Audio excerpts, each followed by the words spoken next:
at a place where you know that you need to get past that fear, past that hurt, but you keep telling with yourself, I don't know how I'm going to get past it. I don't know if I'm going to be able to. I don't know. Let me tell you something. There's a Christ that lives inside of you and I that have given us what we need to overcome. That's why he says, nay, I can do all things. Nay, you are more than a conqueror. Yea, you can overcome all things. Yes, I can do all things through Christ.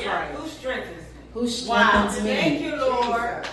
Thank you, God. And if the two are not agreed, you will allow there to be an unequal yoke in your life that will keep us at the same place. Can somebody say that? And if I ain't preaching to nobody else, I know I'm preaching to me. Because what I do know, hallelujah, is that I'm determined not to keep allowing my trauma or my fear or my experiences to keep me from moving forward. I'm determined that I'm not going to allow this behavior, this inability to deal with hurts, this inability to confront. I'm not going to allow that to keep me from moving forward because I know that kind of behavior is going to cut off my life. I know that kind of behavior is going to eventually catch up with me. I know that kind of behavior is going to eventually ruin my family. I know that kind of behavior is going to eventually cause me to stay small. That's why the people in Israel could not get past the fact that they had the ability to get all things. That's why the people in Israel say, all I see is myself as small. Tell your neighbor that's passive aggressive. Because you are not small. You know you're not small. You don't went into a land that God has given you. You went in where the giants were and you went in. They didn't even see you and you took their food and then you come back and we say we're small. Jesus. The reason we're small is because we don't want to put in what we need to put in to change the narrative in our life. That's what makes us small. That's why when the people were roaming in the wilderness, they kept saying, I don't want to change. Like God said, okay, you're going to have to travel through some tough things. You know what they said? I don't want to do it. Jesus. Take me back to Egypt. Mm-hmm. And then he says, what I've already done is I've already sent the word of who I am before you. So I'm not going to take you in a path that you got to fight right now. I'm going to take you in a direction that you're going to win. Yeah. And God has taken us in some directions that we are going to win. But we're so caught up. Amen. And when I was over there in Pharaoh land, Pharaoh, he beat me to death, but he fed me some food. He beat me to death, but he gave me something to eat. He took all of my wealth away from me, but that don't matter because it doesn't matter. He gave me a little bit at a time. Is there anybody that's ready in this place to obtain the wealth that God has placed in the earth for you? The scripture says that the blessings of the Lord are going to come upon us and overtake us. And the only way that we're going to grab a hold of it is if we keep pouring in this kind of teaching. Because we're trying to change something very dangerous here. We're trying to change a thought. Oh, wow.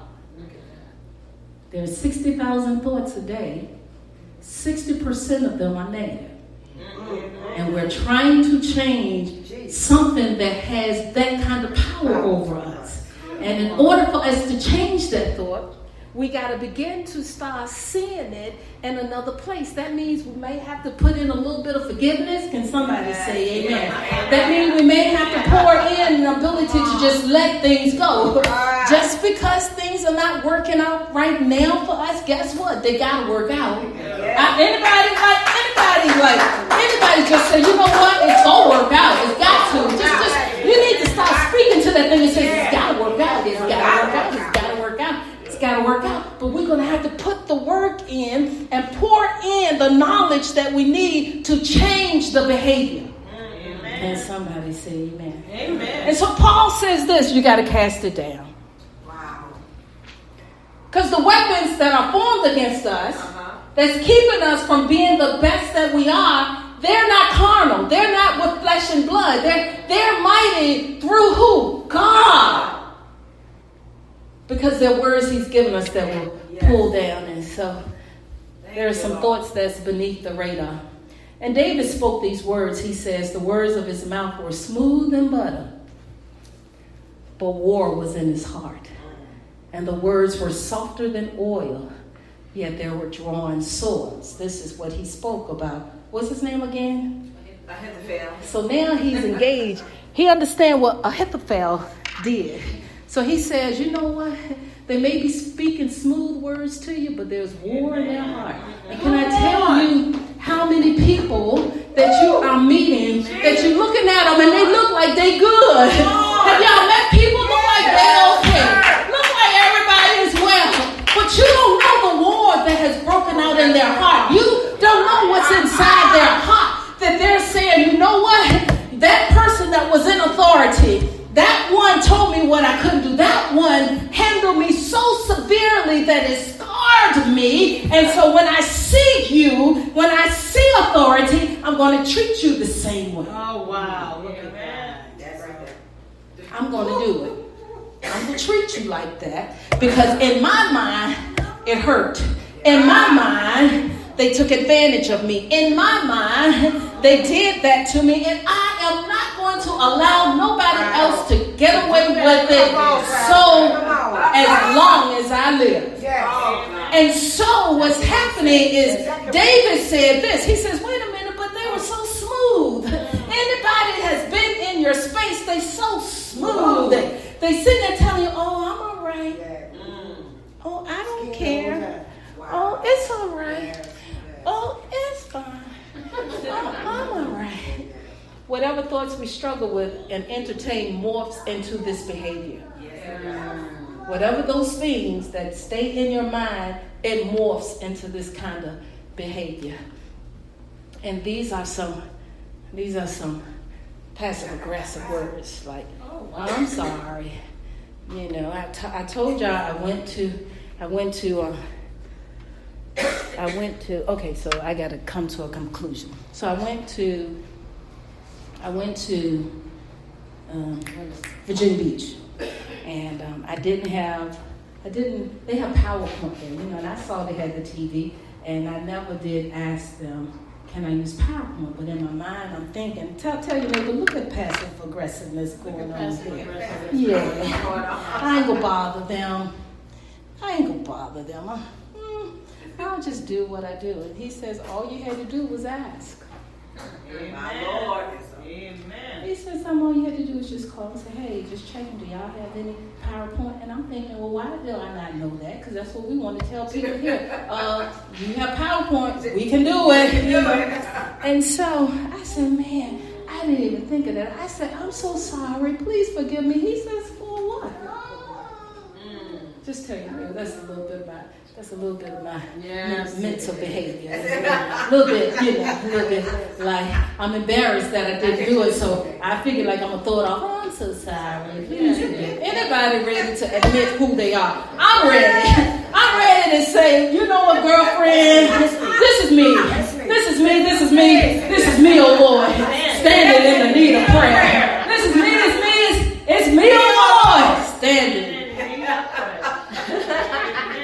And my mom, I didn't know how much she fall in this carriage. She'll go like, fine, whatever. Like, whatever. You know what whatever means?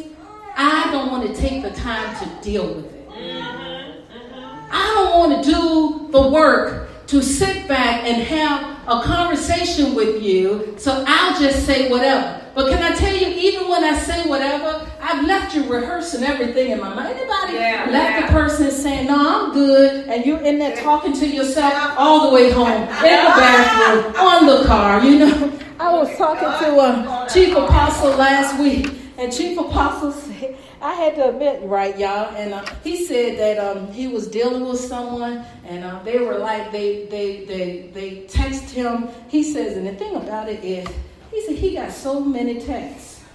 He said he don't understand why women always want to write these long texts. I thought to myself, I do that too. So what? You know, like what? What's up with that? He said, because they come, they all out of order, then you got to sit and like put them all in order, and then you got to read it. You know what I'm saying? But what I'm saying is, what we're really saying is, it's okay, but I really don't feel like I have what it takes to have a one-on-one conversation with you. So I'm going to put it in a text. So, and do you know a text can come across in such a way that some people have read my text, and I think, oh, where could they have gotten that from? Like, I ain't even say that. I didn't even mean it that way. But I'm still dealing with your trauma. Right. Wow. I'm dealing with things that I triggered because I just say, well, I don't care. Let's just talk about it later. In your mind, all you heard was, I don't care. The last time somebody told me they don't care, I'm going to tell you what, I'm going to show you what I don't care. I'm like, I'm like, what? Yeah. Am I helping anyway? Yes, you are. Yes, you are. Or I don't care. And so these are some of the things. Now I'm going to get to one more screen, and then, so what is it? It's a failure to cope well. That's what this behavior does. It's also associated with great pain or anguish that you've experienced in your life. And I know many people tell you that's just the way it is. It's not just the way it is. It's not. Because you have formed these files and these memories, and we have them deep down inside of us. And I'm telling you, with us having them there, we will not deal with these issues, but they will always be triggered by other people. And that's why we have bosses that we finally lay out. You ain't laying out no boss. You just laying out your mama. You ain't really mad at me. You just don't have enough nerve to go deal with mama. So you can come and tell me off because you don't want to deal with it. Can somebody say amen? Amen. You ain't mad with that. That male boss didn't do anything to you. You just mad with daddy. And so now daddy, did such and such. And now you think that all daddies, that's why it's hard for men to tap into this intimate place with God, because they don't have the relationship with their dads. And so now they're like, well, you know what? I don't know why I got to really put that much dependency on you. My daddy won't even there. So how do you know how to form a relationship with a father that you can't see? Right. If you haven't formed a relationship with the father that was here with you, or can somebody say amen? Amen. Okay, I think that's enough for today. Yes, that was good. I think that's enough for today. Hallelujah. Hallelujah. Hallelujah. Hallelujah. Thank you, Lord, for these words, oh God. I thank you, oh God, for what you've given me to do on this earth, my assignment. And Father, the assignment of this ministry is to help us deal with the issues and the concerns of our heart. And I pray today, oh God, that our hearts will be renewed. For your word says, create in me a clean heart and renew a right spirit in me. And Father, you said in your word, oh God, that you desire hidden in our inner parts a truth. I pray, God, that I was able to unlock some doors, some areas that we've been held prison, and that we say now you can come in. For you keep knocking at the doors of those situations, and you say, can I come in? Can I come in? Can I come and sup with you? Can I sit with you? Can I reason with you? Can I help you get past that issue? I pray that our hearts today says yes. I pray that our hearts say, yeah, Father, come on in. I pray that we will not be like Ahithophel, where we kept it in our hearts so long that it morphed into a destructive behavior.